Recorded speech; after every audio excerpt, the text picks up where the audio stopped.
This is Melissa Ullman-Roberge from Davidson Community Players.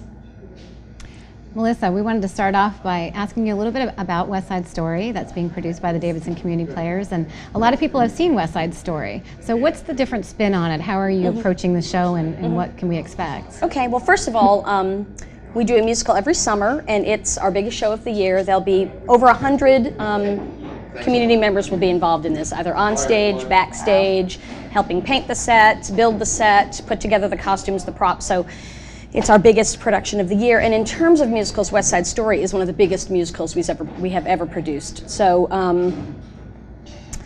when I was choosing the play, we wanted to do something that would be challenging for us, but also something that was recognizable, because that, quite honestly, helps with the marketing of the piece. I have a great interest in working with young actors, and so we wanted to pull something that would be a large group. The musical we produced last summer was Little Women, and that was a very small cast in comparison. This is a cast of 45, which is about middle-sized for us, actually. And what's the age range? The youngest is 12, the oldest is in his 60s, but it's primarily young men and women between the ages of 14 and 21. And there are 40 of them. And then there are 5 adults that are cast, and 1 or 2 actors in the young ensemble. Actually are a little bit older, but they look young, so we put them in as well. So those were things that we considered when we were choosing the piece. I wanted to do something that had some significance, something that was going to challenge us from a vocal and an acting perspective.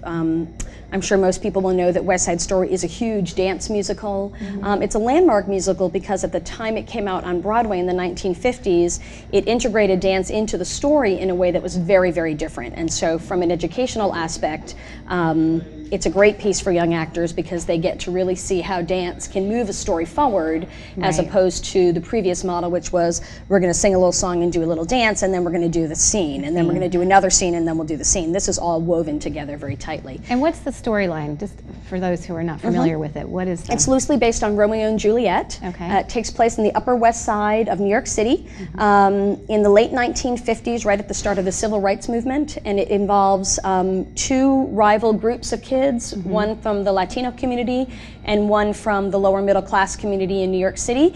It's a lot about prejudice, it's a lot about misunderstanding. One of the American boys falls in love with one of the Shark girls, and so that's very similar to Romeo and Juliet. Instead of Capulets and Montagues, we have Jets and Sharks. So, and then the story takes place from there with tragic consequences when we forget that who we are has very little to do with the clothes we wear or the color of our skin. So when I was thinking about how to approach the play from a casting perspective, we made the decision to not purposefully separate the gangs by ethnicity. So you'll find on the Jet side that there are lots of different ethnicities. You'll find on the Shark side they're not all Latino. There's a big mix there as well. Some of them are blonde and blue-eyed. And that's for the boys as well as the girls. I wanted to focus more on the misperceived differences between us, and so we decided to really just cross-culturalize the entire thing. One of the ways to tell them apart is in their dress is slightly different, although their clothing is the same. The color palettes are different to help us kind of remember who is who.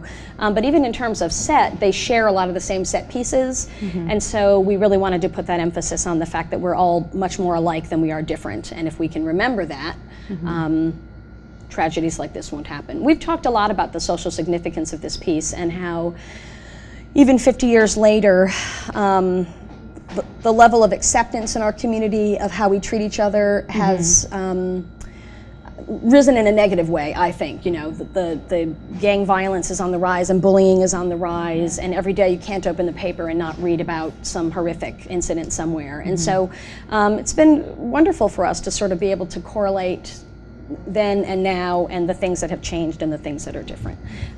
You asked about age appropriateness. Right, what age group would this appeal to? It's really going to vary. It is a sad story. We have to remember it's Romeo and Juliet, and so the hero dies in the end. It's a play that has some really well choreographed stage combat in it, so it's interesting from that perspective. I think that they do it really well, but it's not going to be for all children. We're saying ages 10 and up, but it's really going to depend on the child. Some folks, I think, are choosing to come for the first act with their young ones and then leave, because Oh, that's interesting. the story really turns at the beginning of the second act. Right. And so you can come to that first act safely. And experience the music You can, and the dancing. right. I mean, there are many really light and wonderful moments as Yeah. well. There's I Want to Be in America, which is probably a song everybody Right. would remember. There's the song Tonight, which is a famous Tony and Maria song that is the balcony scene from Romeo and Juliet. There's One Hand, One Heart, which is one of the most sung wedding songs even to this day. So there is lots of really wonderful and light and happy moments that sort of lead us up to the I think ending. people will be surprised how much they actually recognize when they go Oh, yes, to a musical yes, like yes, that. yes. Yeah, it's songs that we've all heard and that we, people my age grew up with.